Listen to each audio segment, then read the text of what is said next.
You just turn your lights on with your phone, my friend. You look at you. I did. I did indeed. You're like, I've just moved into a new house. Yeah, I've hooked all the lighting system on my phone. Look, yeah. My lights are on in the back. Yeah. There's a cost of living crisis, so I just want to be able to at all times have my phone on me and just be able to. And also, I'm not being facetious, but I don't even know if facetious works in this context. But look how I can make it slightly darker. Set in the mood. Oh, I am set in the mood. We've had absolutely no debrief about this podcast. I've just clicked record and we're straight in. Straight in. Literally. Absolutely ludicrous. I love it. Hello, everybody. Welcome back to another wonderful, glorious episode of Don't Be a Hero podcast. But I tell you what, it's even more momentous because Forrest is about to whip open those Mr. Kiplings. Mr. Kipling. So that's that's ASMR treatment right there. I've got Mr. Kipling's French Fancies. I'm a big French Fancy fan. So I thought, why not? We're on Phase 3. So I thought, absolutely, it's worth a French Fancy. This is top quality content right now. Oh, hear that.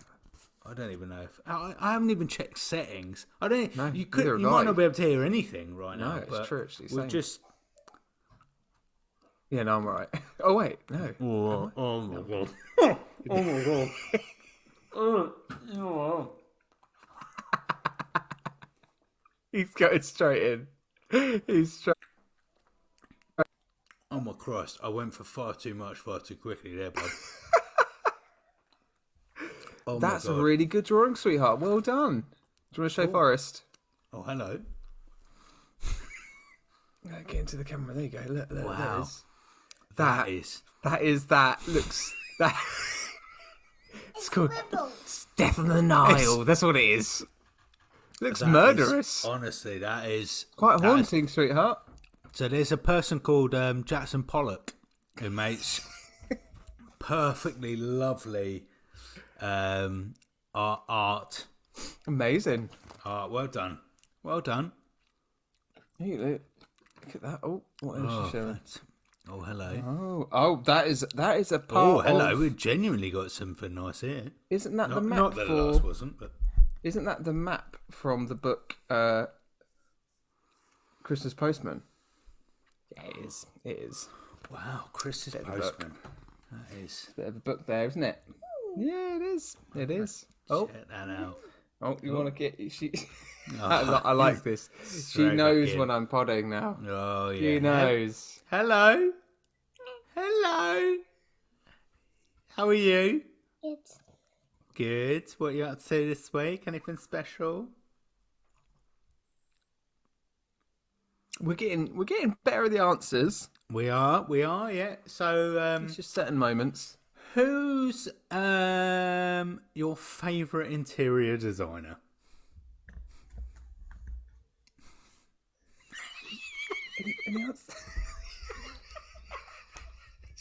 Her face is so stumped.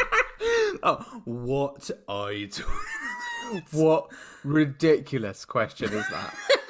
Okay, Vikings. Do you like Vikings? Do you like Vikings? Yeah, that's yeah. Oh yeah, 100%. Anything to do with war and savage, on it. Fantastic. Hey, yeah, look at that. It was smile when I say the word. Right, war. do you want to go to Mummy? Go watch some Bluey or something. Go on, have a lovely time. Sticks in the wall. Okay, I'll put it up on the wall in a minute, yeah? Put it on the wall. We'll do it in a minute. We'll do it later, all right? All right, go. Disappear. I am going to tell all of our listeners straight from the off. This is the infamous mat wall, which during COVID-19, there was a whole gallery on the wall, and at various times. So me and Matt used to work together. Sadly, no more. But we used to work together, and during our teams meetings, there were copious amounts of times where we could divulge into what was going on Matt's wall. It can only be described. as a hideous set of affairs. It was a mural of different types of emotions that they were all feeling during the pandemic, good and bad. It was a journey. It was fantastic. Oh, Theo's... She's now showing you the Disney Christmas sing-along CD and book. Oh my God, I am so excited for Christmas. Well, yeah, that's right, sweet. Yeah, lovely, isn't it? Right, why don't you go show Mummy that? Why don't you go anywhere else in the house right now? We've got a really important movie to discuss. All right, that's Bing. Hello, Bing. Listeners, we are going to definitely screenshot. I am screenshotting that. For... Wow. Okay. All right. Oh, all right, babe. All right, one last thing. There you go. Oh, okay. wow. Do you want to go to the living room now? Right, good girl. All right. Yeah. Fab. Well done. Off she goes. Hopefully that'll be that. That'll be that. Closing the door behind her. Oh, hey, wow. She hasn't closed it. I'm going to have to close it. I'm going to have to close it. We're letting out all the children. Oh, Christ. I need my own room. You need a podcasting room. For sure, bro. Desperately. I'm thinking my shed. So my shed is a livable space, but I need my own Wi-Fi in there. Oh, okay. You can get a booster. I'm going to get a booster. I think I'm going to get another booster. I've already got one in the living room, but I'm going to get another booster. This is top tier podcast content. Oh my God. I tell you what, listeners, get involved. Don't be a hero podcast at gmail.com. Let us know what type of Wi-Fi booster. Oh yeah, our good friend Matt should get. How can I pod in solitude? Yeah. How can Matt pod in peace?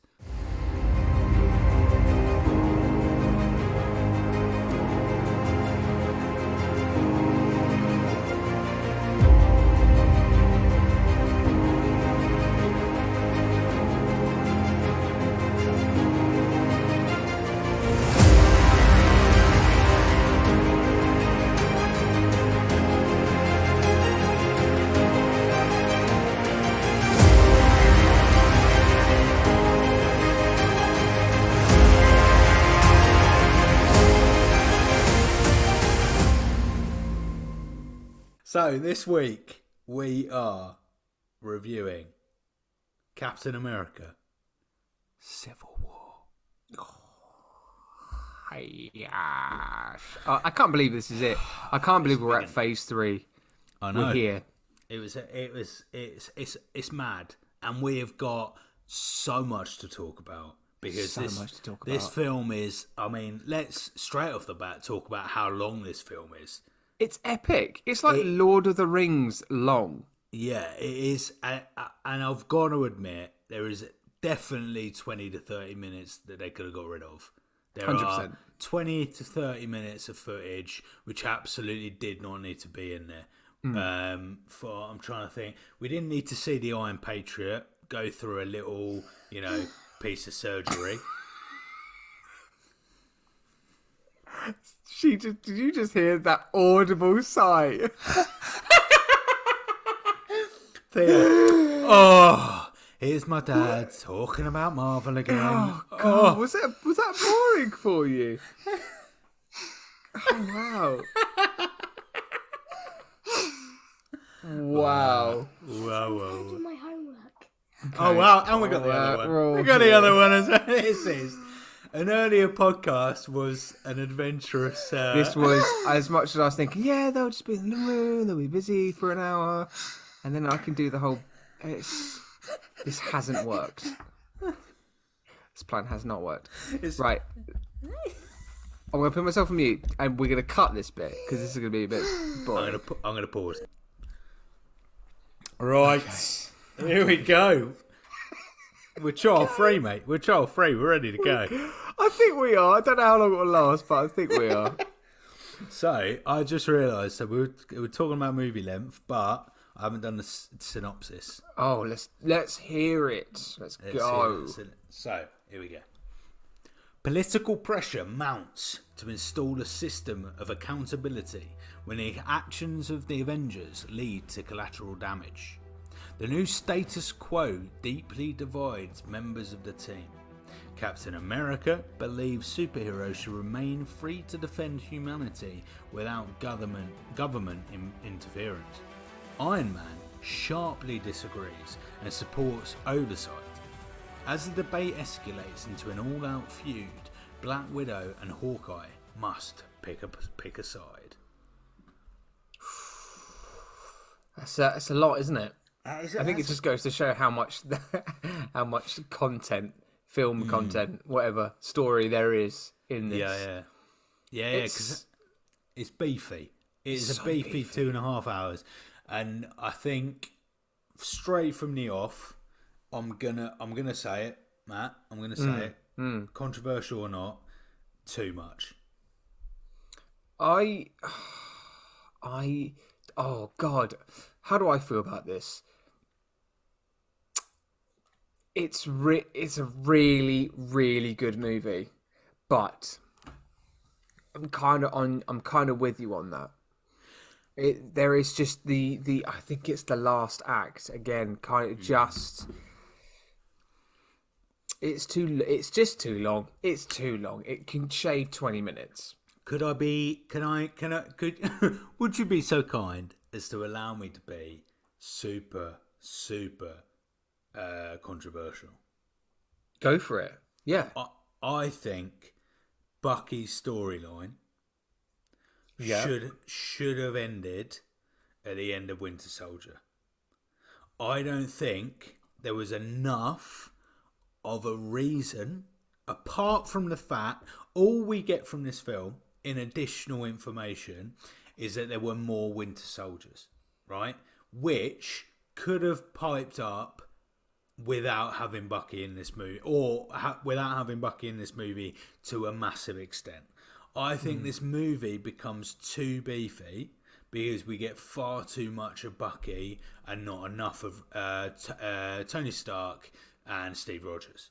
Ultimately, this film is about Steve Rogers and is about Tony Stark and is about whether Avengers should have government intervention or whether they should be independent. That is the ultimate crux of this film. Yeah. Therefore, having had a full movie about Bucky, why are we having a half attempt movie at another movie about Bucky when ultimately we don't need that? Because all we find out in this film that is new is that there's multiple Winter Soldiers, but even that isn't detrimental to the overriding theme of whether there should be government intervention. Yeah. So I think you're right. The main thread is whether the Avengers should be government owned or not, and there were, I think there were probably, you could probably use 20 minutes of this long film in replacement of Bucky's side plot to explain a little bit more about what that means and what the gravity of that is. I really enjoyed, one of the main parts is this kind of part of this kind of, civil war is the absolute mess they leave behind, the carnage and the loss of life that they've caused from, and when General Ross comes back, that's the first time we see General Ross since Incredible Hulk. Like, even that in its own right, it's a pretty cool kind of like, oh my God, he's back. And then, well, I think actually that's not true, is it? That's not true. Doesn't he come up in a end credit sequence? I don't know. Anyway, he shows videos of all these different places that they've been to, Sokovia, as New York. Okay, there's a few other places where they just see all this destruction, and they could have just played into those stories more. Like, you had those moments with that woman talking to Iron Man about how she lost her son in Sokovia, and Iron Man used that. Okay. Then there was the other moment with Zemo at the end of the movie explains why he was on his revenge mission, because obviously he lost his family in Sokovia as well. I think there needed to be more of that, more of those stories. Yes, Yeah, absolutely agree.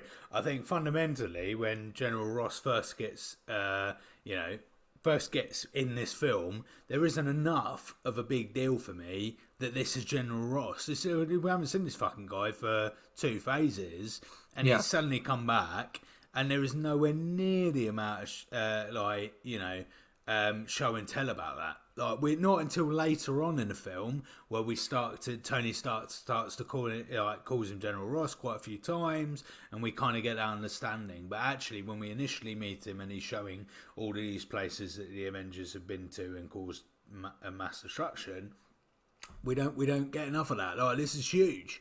This is absolutely huge. From the weakest film that arguably the weakest film we've seen so far in the MCU, they have brought back this character, and there's nowhere near enough spiel about that. I think there could have probably been an opportunity. I would have liked to have seen more of Black Widow in this. There were kind of hints of this kind of whole.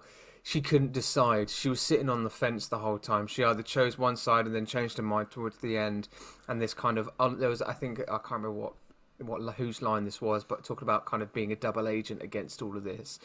I would have liked to have seen maybe more of a flashback, maybe, with Black Widow and working with an agency, working with another group. And this is the thing, like she knows what it's like to work with a government agency. I suppose maybe that's why Winter Soldier was highlighted more, because he was government owned. He was owned by the Russian military and government to be used as this weapon. Maybe that's why we were seeing that as a more kind of central plot line, because that's how the Russians have done it with their Winter Soldier program. They've weaponized this super soldier into a Russian military weapon. That's what potentially the Avengers could have become, if they were government owned and stuff. But we could have got that from any of the other Winter Soldiers, right? We didn't have to get that from Bucky. Yeah. So, because for my version of this film would have been, we would have opening moments, we would have found out about the Winter Soldier program. That's what initiates the kind of interest from Tony Stark, but is drawn back with the fact that General Ross has got them in a situation where they now need to choose, right? So you've got that immediately. We know about other Winter Soldiers, right, which could have been established really early on in a really simple way. Tony Stark knows about it, so he's got that in the back of his mind, but General Ross is saying this information. Then you can have Charles Spencer, the whole Charles Spencer part of the story come up. Then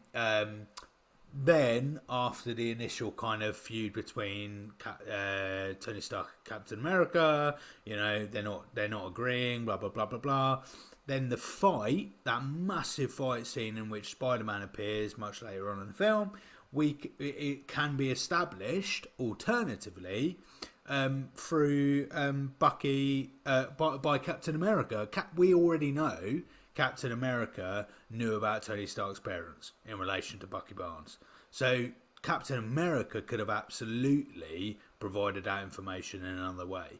I almost think this movie could have been more. It would definitely have been shorter and could have been more of an asset without Bucky Barnes. I know that's nothing against that character.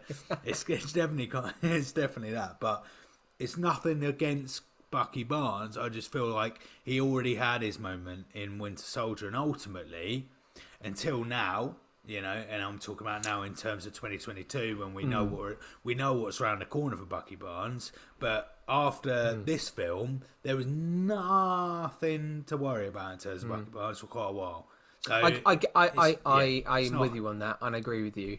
To counter-argument that, I wonder whether the reason why he was such a prominent character is just to justify Captain America's, or Steve Rogers' decision to not sign the Accords and to defend his friend, and also it's the taking the antagonist away from Bucky. It's not seen, because that's what he was in Winter Soldier. He was the villain. And in this one, they had to work at taking that away, because they quite clearly started to thread a bigger plan for Bucky as the Winter Soldier in Phase 3 to become an Avenger, Okay, so that's why they probably had this movie as that moment to really really highlight, Bucky Barnes to be, no, he's not an antagonist. He's a more of a complicated person. He's been used. And then you start feeling sorry for him. That moment when Zemo, I keep getting the name wrong, but when he gets the triggering words that he uses in sequence to turn him into the Winter Soldier, you can see that's Bucky's pleading, no, please don't do that. And you start feeling sorry for him, and I think Sebastian Stan's a flipping fantastic actor, but I agree with you. They could have probably have used that in Winter Soldier. They could have used him as the villain for the main part of the movie, and maybe the last act of that movie is threading that away to understand actually there's something redemption. The movement of redemption has already been established before Civil War starts. I agree. Yeah. Just a little fun fact about Sebastian Stan. Now he is his native tongue is Romanian, and he speaks Romanian in the movie fluently, and showcases that while he's in hiding. Wow, native tongue is Romanian for Sebastian. I'm pretty sure. That is nuts. It's either dual nationality or something like that, I think. Wow. Yeah. Amazing. I mentioned very fleetingly about the Charles Spencer part of the story. Tony Stark meets Charles Spencer's mum, who divulges information that the Avengers basically killed him through their recklessness on their missions. Now, I really, really had trouble with this. A woman that Tony Stark of all people, right? Most egomaniac, self-centered, categorically doesn't listen to other people's viewpoints, right? Would Tony Stark really give a flying F-U-C-K, about a guy he has never met on approach to a woman he has never met in a corridor that means nothing to him? Right? I think he would. I absolutely think he would. You think he would give a shit about that? 100%. Look at the thread that's been playing since Avengers Assemble. He's experienced the New York. Iron Man 3 is about the PTSD of Iron Man and Tony Stark. And then he goes through Ultron, doing the exact same thing as New York and all going tits up. So then he's kind of going, this is a mess. We need to be put in check. So then the guilt that Tony Stark has is way more heightened than ever it has been, in the previous movies. So I think when that happens, when that confrontation happens with Charles Spencer, his mum, that reaction I think is absolutely spot on. That's my view, just because it's been played through. Interesting. He at the end of Iron Man 3, he got rid of all of his suits. Theoretically, by that point in the movie, he was no longer Iron Man. Yeah. By a public kind of standpoint. I don't know. Tony Stark has killed many people, right? Watched many people die. For me, I cannot. But it goes back to the first one, though, mate. It goes back to the first one.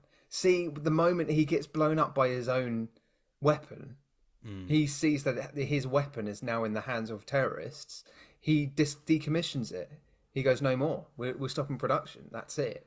So, his whole arc is about him realizing that if things get put into the wrong hands, or if things go tits up, or I think he has a huge amount of empathy towards as the character goes through. So I agree, right? But this is right, and if it had gone Charles Spencer core, that's really affected me, right? I really feel awful, right? We need to change our ways. Iron Man 2 specifically starts in a world, right? So I'm thinking the first scene, Justin Hammer, right? And he's in a court and he's adversely against any kind of government, I don't know what you would call it, government intervention into anything he has to do. He's so fundamentally against it, right? If you went into that court scene for that Tony Stark and had gone, oh yeah, but you killed my son, Charles Spencer. You've never met him. You've never met me, but you killed my son. Do you really think of that Iron Man, that Tony Stark would turn around and go, oh, actually, I'd take this all back? Maybe if, because the you think it in this word, the public have been shown that Tony Stark is this $1 billion playboy, you know. So maybe so, but like you can see that Iron Man or Tony Stark's been broken down, mate. But that's where his character's ending up, though, isn't it? His whole that's his whole arc. No, it's good. It's good. I like us having a pose. This is great. What a beautiful. This is what it's about. This is what it's about. So yeah, I think for me personally, and you see, this is where listeners, please get involved. Let us know what you think. Do you think realistically Tony Stark would like? I would say it's quite a strong thing for him to go. I think he does go back on his word because Iron Man 2 is actively against government. He does not want the government involved in his suits, in his business, blah blah blah. So do you think that it's a bit of a U-turn based on what we know about Iron Man, or do you think, like Matt, actually this is well within his character to go, I'm going to hold my hands up. The Accord, is it the Accord? The Accord. The Accords, yeah. It's the code Accords. Would be up for it. I think this is if there's any film that kind of opens up discussions on views on where things should go on, or where they'd be interested to see more. This is that movie. Like this is, what side are you on? I was going to wait till the end of this, but I think this is a perfect opportunity. What side are you on? Cap's or Iron Man's? So I think I would be.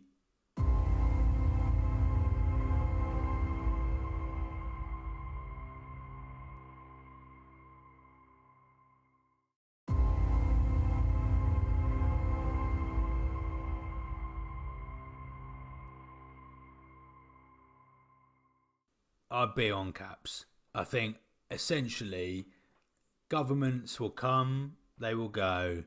Different ideologies will come, they will go. So if as soon as you sign on that dotted line, so I'm putting myself, if I put a British viewpoint on that which is the only politics that I can, really appreciate. And we have a general election. We're supposed to have a general election. I think, it used to be every 10 years. I think it's every 5 now, right? Yeah. It's quite often. And we have a general. So within that general election, you can go from far right, quite a far right party, to a left party, or Liberal Democrats. Never going to win, but if they did, you'd have a centre, sort of in the middle, but in the middle, but not really. More, I would say centre right, really. But so they have incredibly different views of the world. So therefore, if you're going to sign on the dotted line, you're not signing a temporary accord. You're not signing something that only exists within this vacuum of a government. So therefore, however that government changes, you then have to follow. Compared to independence, which is, fuck that, we're just going to go for what we believe in to be true, which essentially is what anybody in the world does. You are driven by what you believe to be true, right? So therefore, whether you believe to be true, 5 people or however many the Avengers are within that time frame believe to be true, is what they believe to be true, right? You can set up a democracy within that group. That's what I would go, nope, not for the Accord. However, we're going to set protocols, and we're going to set a democracy within this Avengers team, which is we put down a vote. Should we go to Moscow, cause shit because of what the threat that we know is it's Germany for Hydra, but we know the threat, as example. Should we go for it? Yes. 90%, blah, blah, blah. In the same vein as a union. I'm on the lefties. You're unionising the Avengers. Absolutely. But yeah, that's how I'd do it. What about you? What side are you? And then this is great. I'm on Iron Man's side. Oh, of course you are. Oh yeah. When I first watched it, I was on Iron Man's side. When I watched it the second time, I was on Iron Man's side. And when I watched it this time round, whether it was fourth or fifth time, I'm still on Iron Man's side. Now, all I think about is that if I was a superhero in that Avengers group, and seen the destruction that we caused as a group, and multiple times in failures. So it's not just kind of like, oh, we just did it once. Sorry about that. We'll try not to do it again. No. You've done it like 4 or 5 times. I am of the view of there needs to be parameters. There needs to be clear parameters made between you as an organization, a group of superheroes, to be done and dealt with accordingly, so that stuff doesn't happen. And if it does happen, you need to be held accountable, and you need to be punished for it. There needs to be things in play that if you do, say for instance, accidentally blow up a building with your Iron Man suit, then you are going to then be out as an Avenger for the next 3 to 5 years or something like that. I'm with the Accords. I'm with what Iron Man's talking about. I'm with that side of thing. I just think Cap's reason to be like, no, I don't want to do that because I just want to save my friend. Like, shut up. Just get over it. Get over it. Your best mate's a mass murderer. But what I would love is you'd be fucking weeping in the corner, mate, when Sebastian Stan leaves the group. When you've signed the dotted line on Iron Man's front, and little Sebastian Stan is there weeping into his little fucking hoodie, crying himself to death. And you're going to be the fucking result of that. I can't believe it. Bucky should have got shot on the head by Steve Rogers himself. Okay, but what if realised his wrongs? But what if? So imagine I was Captain America, right? It's not a far reach, but imagine if I was Captain America. Quite easy. It's got the looks. It's got you got the looks. You got it. I could have the shield. You could have... But. What if? Yeah, about the about the democracy, about the. Yeah, I don't mean Bucky should have got shot on the head. I don't mean that at all. I like Bucky. I do like the Winter Soldier. I like his redemption story. It's just I know it's not Bucky and it's the Winter Soldier and he was being used as a program, but equally, I know he wasn't in control of what he was doing, but equally, it's the body. It's your physical movements. It's so difficult. It's tricky. It's a tricky line, isn't it? It's a tricky line.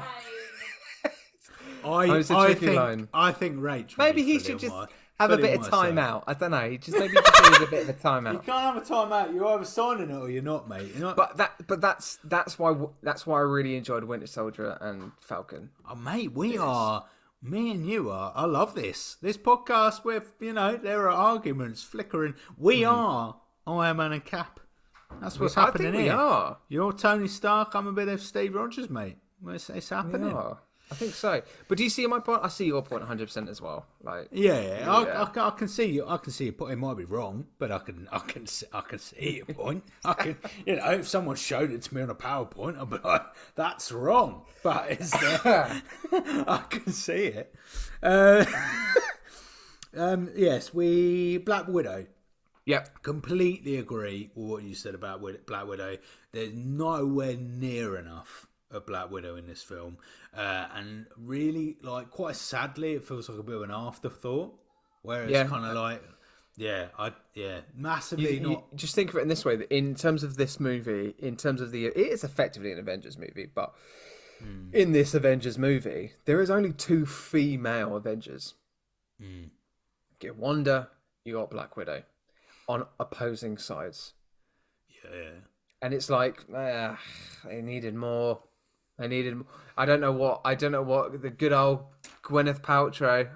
Gwen, what's up, Gwen? You good? Still my favorite. Gwynny PPP. Gwynny P Dog. But where I know, Iron Man explained that him and Pep were on a break, but it would have been nice to see her.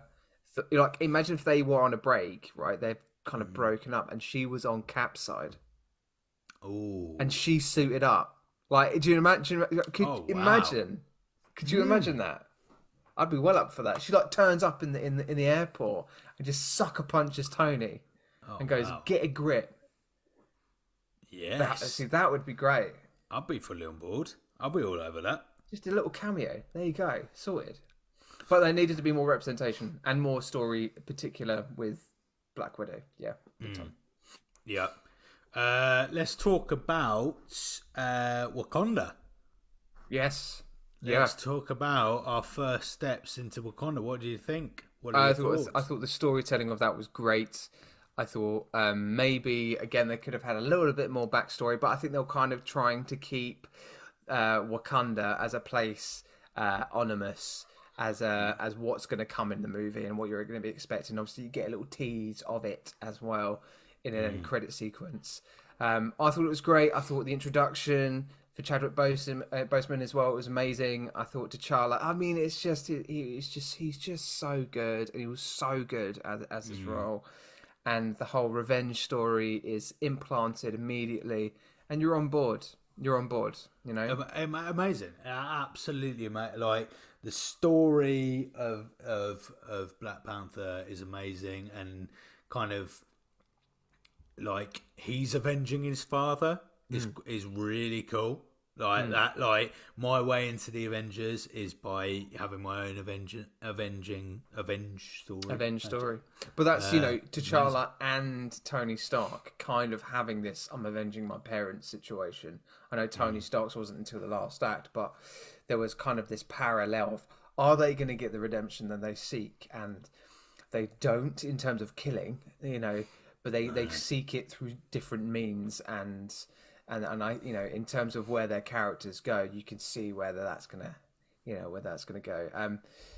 Yeah, it was great. Really, really good performance. Can we talk about the fight scenes?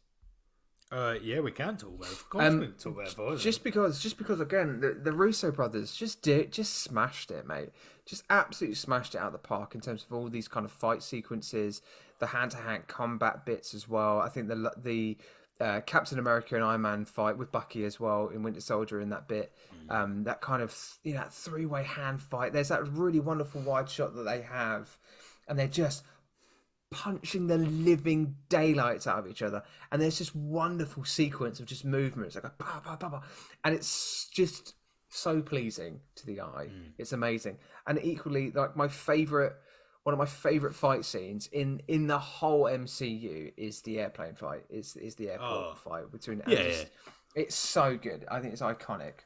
I'll tell you what, I completely forgot how pivotal Tom Holland is. Spider-Man, or Peter Parker. Yeah, Peter Parker is in this film. Absolutely. I thought he appears really, like, much more as a cameo in the airport scene. He has a scene beforehand. I know, and I was like, I swear, is he on an... No, he can't be on an end credit scene anywhere else, because the airport scene doesn't feature, does it? No. But I could have sworn he had such a minute role in this movie compared to... This time I saw it, I was like, fucking hell, he was in like about 4 scenes in this film. Yeah. Which is amazing. And like Aunt May gets introduced. It's really fantastic. And you kind of see how, like, born for the role Tom Holland was it's in perfect. this film. It's insane. Like, and it for me, by far the best Spider-Man. Like, he's just quality. He's just made for the role. You've got different types of Spider-Man with Andrew Garfield, but I love it. He's perfect for the MCU and always has been. And what I love is that you come in introducing Spider-Man 6 months into his journey. Like they don't even like mention the spider, the spider bite, and it kind of like they tease it. He goes to say it, and then it's interrupted immediately by Tony Stark. I love that, the MCU and Marvel are like, you know who Spider-Man is. Of course you know who Spider-Man is. So we're just going to throw Spider-Man in 6 months into his journey already. And I love that. I love that you already meet him on his early stages and his beginning stages, and Tony Stark comes and influences him and gives him a new look, I don't think Marvel are going to be that brave with Fantastic Four there. I don't know. I would argue that they might come straight in the middle of 616.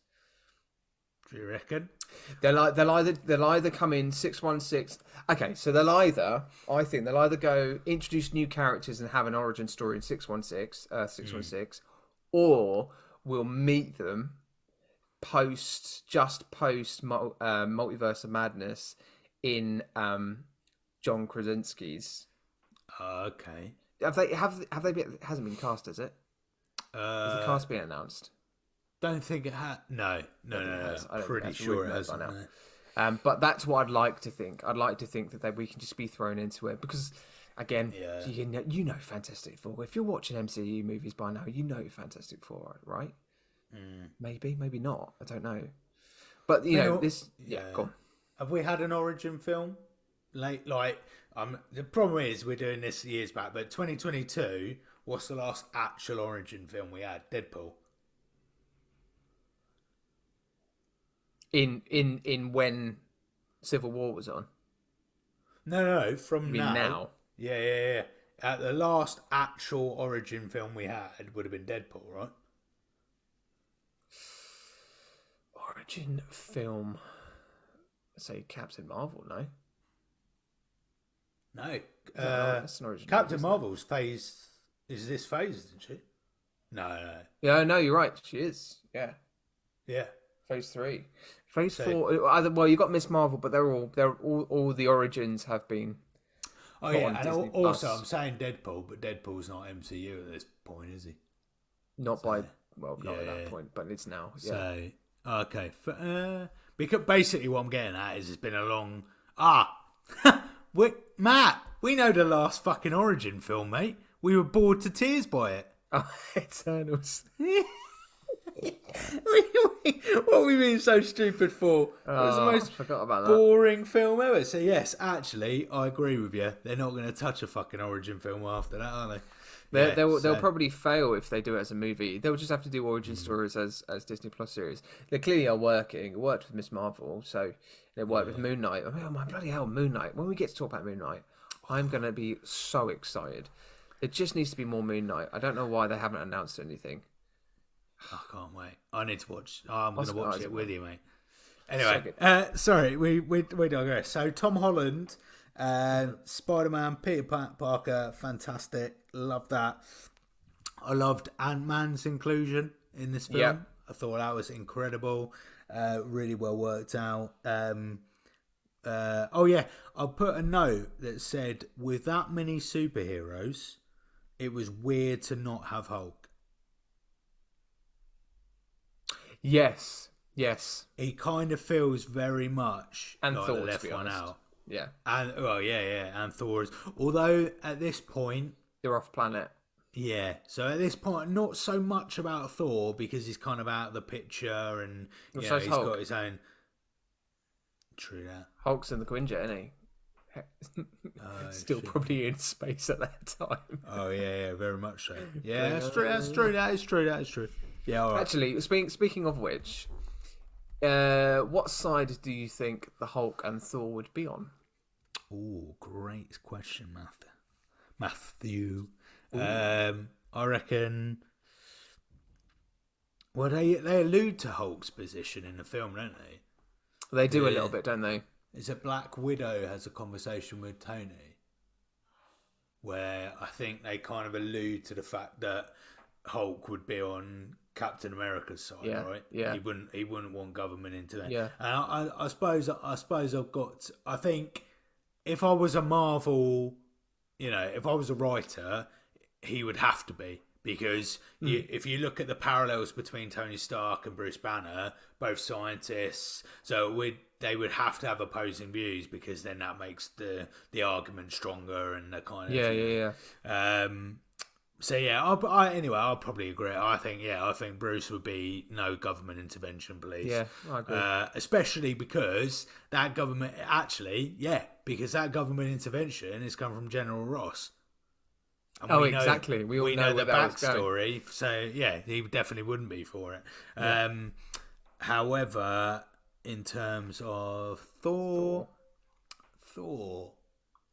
I think would be the same side. I don't think he would be for government intervention, because he's not used to a government in the first place. No, he's kind of like a loose cannon, isn't he? Well, not loose. He likes to do what he wants to do. You wouldn't want someone to be. Yeah, I agree. They're used to heading up Asgard, right? Yeah. So he wouldn't be. So I think that even if they remotely could be in the film, I suppose that's why they can't be. Is it would give that argument too much strength? So you wouldn't have a film. I tell you what, Forrest, this is really interesting for some engagement. I'm going to put this up on our Instagram when this episode comes out, and I want to see as many interactions on what side you think Hulk and Thor would be on in terms of Tony Stark's or Steve Rogers' side.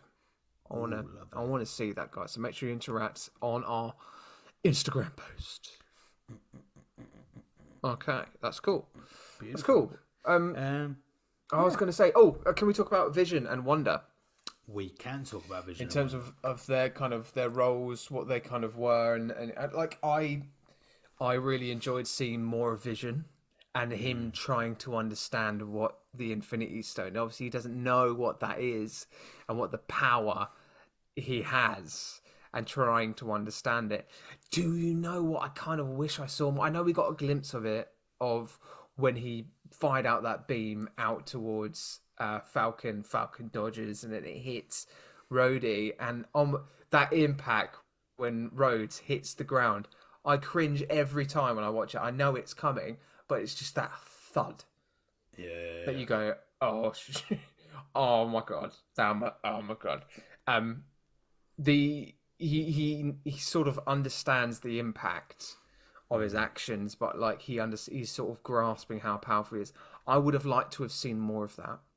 I would have liked to have seen him. Like it just dates back to the fact that, well, dates forward technically because it happened after, but the what if episode with Vision and Ultron, and what would happen if, you know, the Vision / Ultron would get all of the Infinity Stones and become this planet crushing demon effectively. I would have liked to have seen a little bit more of that, kind of a nasty side towards Vision, just kind of this ruthlessness and sort of understanding how utterly powerful he is, because really that moment in particular, he is the most powerful Avenger, like without doubt. Yeah. But Wanda, she's still got the accent. Yeah. A little bit. It's still kind of lingering a little bit. The Russos have probably gone, just stick with it for a little bit because we need you to. Again, she's realising how powerful she is in equal measure, but, you know, and they're kind of keeping her and hiding a little bit. I don't know. I just probably would have liked to have seen more.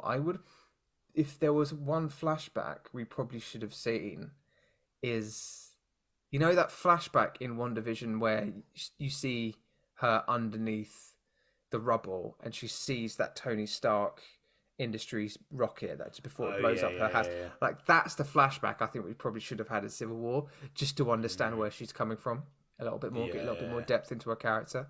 Yeah, that's true. But again, it was just such a side plot, wasn't it? Against all of this movie and all of these stories and narratives, it kind of was just kind of one of the smallest threads in the movie. I'll tell you what dawned on me is that I find it wild that us in 2022, the character that you most put with Wanda now is Doctor Strange, and that's the one single character she hasn't even met yet. Yeah. No one's met Doctor Strange. And I just found it wild that she's hanging out with all of these Avengers and actually she has a whole fucking movie, a whole lifetime with a character that's it's not even. Do you know what dawned on me as well? Yet. Do you know what dawned on me in this movie? What's right? that? What Sherlock actor came first in the MCU? Martin Freeman or Benedict Cumberbatch? Oh, Martin Freeman. Yeah. Like, when I was watching this, I was like, oh my god, Doctor Strange isn't even a thing yet. No. In this. But, funnily enough, isn't that what's coming next week? Is that what's next? I think I've got to talk to my independent adjudicators. That's amazing if it is. I wonder if Martin Freeman was like insisting. It's like, look, if you've got my mate Benedict coming up to be in the MCU just so we can't do another series of Sherlock, well, then you're going to have to cast me, mate. Yeah. Phase 3. Yeah. Doctor Strange, babe. You know what, as well, we haven't spoken about too much about Ant-Man, Paul Rudd. Like, when I was watching that movie, when I was watching Civil War yesterday, I legitimately went, yay, when Paul Rudd turned up on the screen. I don't know. I'm beginning to really love Ant-Man. I thought I'd never say it, but just to think he is kind of now one of the main Avengers. Yeah. In this new phase that we're going into in terms of Phase 5 and Quantumania coming out. So exciting. I am excited, and I think actually he's going to be. It's quite funny, isn't it? Because he's by nature that character is the underdog, right? Because he hasn't got a good backstory. He hasn't even got a good story now. Like but he's the underdog by nature, and literally is the underdog in terms of public opinion about him as an Avenger. People are like, yeah, it's Ant-Man, but actually he's making his way up to it because I think Ant-Man in probably Endgame, isn't it? Endgame is amazing. He's got a pivotal part in that film ultimately, and I think he's great, but it takes time to get there, and there are a lot of well-founded reasons as to why that wasn't necessarily a good introduction to the film. But again, that was an origin film. His first film is an origin film, and yet again is nowhere near the standard of his other films. Yeah, I think origin films they are incredibly difficult to get right. It is. It's so tough. Yeah. I mean, look at Morbius. Haven't even watched it. Couldn't even put myself to watch. Soon as I saw the shit coming out about that, I was like, I can't even waste an hour and a bit watching that shit. Absolutely not. I've seen enough from the 10-minute trailer in which pretty much advertised the entire journey of Morbius. Jesus Christ, no. So, kind of to wrap up, my friend, how many I've gone. There you go. You caught up yourself now. Yeah. Sorry, I'll say it again just to get the cut out. So just to wrap up, my friend, how many quavers are you going to give this?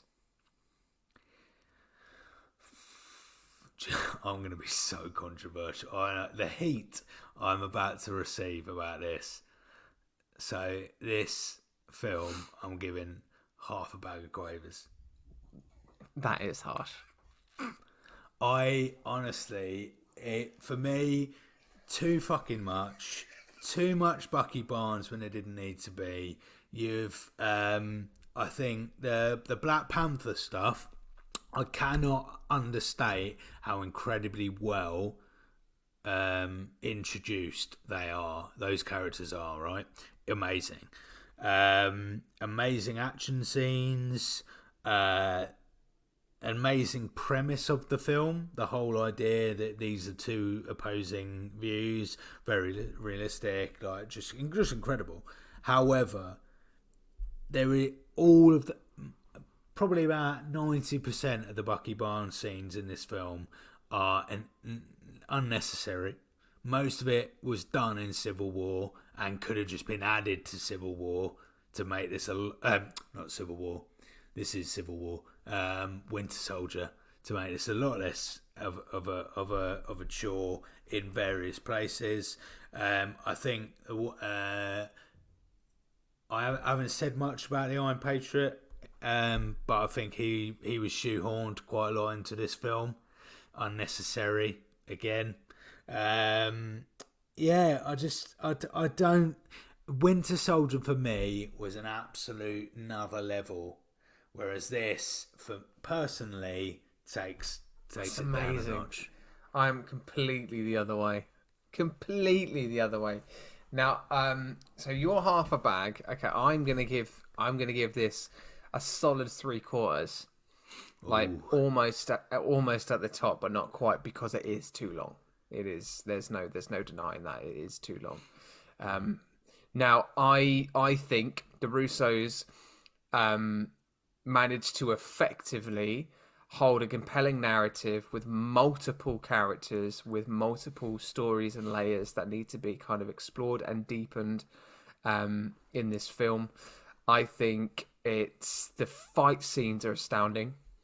They're, every single one. I didn't even mention the one when they're chasing, like T'Challa, Bucky and Cap are chasing each other in the underpass, and you just see them running at ridiculous speeds. And it's just the way it's shot, the way it's put together. The stakes are really high. It's a compelling story, like in terms of your friends fighting over each other. Like the ending, where when you see Cap and Iron Man, literally, you honestly, there was a moment where I was like, Cap's gonna kill him. Cap is gonna kill him. Like, what is this? But that's what it's meant to do. It's meant to go that far. And I find that really gripping. And heartbreaking equally. I almost, in a way, because it's such a massive book, a massive story in the comics, I kind of would have liked to have seen a 2-parter of it, to see it continue. I think I can't remember if it goes so far. Please, if you are listening to this and know more about the comics, can you just let us know in an email about what happens entirely in the comics? Because I think someone dies in it. I think we see the death of Cap in Civil War. Wow. I want to say it is, but I might be completely wrong. But there's things like that. It could go so far. Far. Solid 3/4 bags, mate. Definitely, 100%, definitely better than Winter Soldier. I'm sorry. Better than no. I'm sorry. It is 100% better than Winter Soldier. No. I don't. No, not at all, mate. Not at all, mate. Even the Nick Fury scenes alone in Winter Soldier outweigh every fucking Bucky scene in this film. You get so much in Civil War. So many good moments. And you get so many good moments in Winter Soldier in half the amount of time. Even, like, you get Stan Lee calling Tony Stark Tony Stank. That's perfect. That's all you need to make a movie 3/4 a bag, mate. Mate, if that's what fucking pleases you, mate, then your standards are shite. Well, listeners, if you are listening and you have seen Civil War recently, I want to know your rating. Screw Forrest and his half a bag.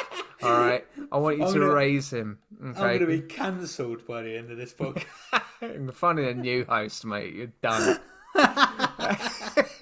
And I'm joking. I love you. Yeah, I love you too, you, mate.